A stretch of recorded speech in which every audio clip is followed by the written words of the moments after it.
මම මේ වීඩියෝ එක අරගෙන ආවේ රණ මොටෝ ස්කූටර් හෝ වේවා ඉන්දියන් ස්කූටර් වේවා ජපාන් ස්කූටර් හෝ වේවා ඔයාලට පොඩි දෙයක් පෙන්වන්න තමයි.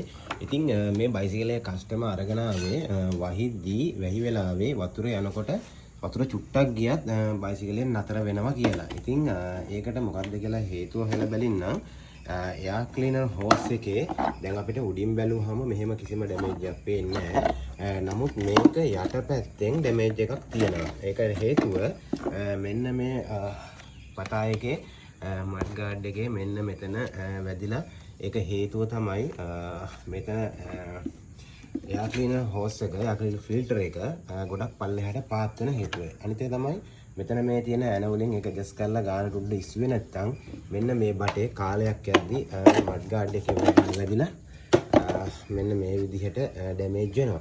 ඉතින් මේකට හේතුව වෙන්නේ බැස්සේ යනකොට මේකට මෙතනින් යා ෆිල්ටර් හරහා යා එක ඉන්ටෙක් කරගන්නකොට මෙන්න මෙතනින් වතුර ඇදලා ගන්නවා කාබුලේටර්. ඉතින් කාබුලේටර් වතුර ඇදලා ගත්තාම අනිවාර්යයෙන්ම බයිසිකලේ මිස් කරලා නතර වෙනවා. ඉතින් ඔයාලට කියන්නේ ඔයාලත් යා ෆිල්ටර් හෝස් සාමාන්‍ය මේ දවස්වල වහිනවා.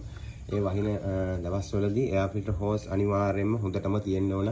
ලීක් එකක් තිබුණොත් අනිවාර්යයෙන්ම ඔයාලට මහමග නතර වෙන්න හේතු බලපානවා.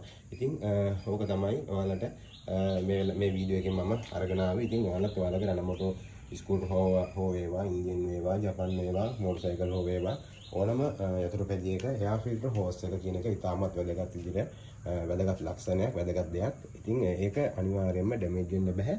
ඒක ඩැමේජ් වුණොත් එහෙම අනිවාර්යෙන් මේ විදිහට වැස්සේදී වතුර මෙතනින් ඇදලා මේ කාබුලේටරේට වතුර ඇදලා බයික් එක එහෙමම නතර වෙනවා. එහෙනම් ඔයාලට සුබ දවසක් ආයෙත් මේ වගේ පොඩි වීඩියෝ එකකින් අපි හම්බෙමු.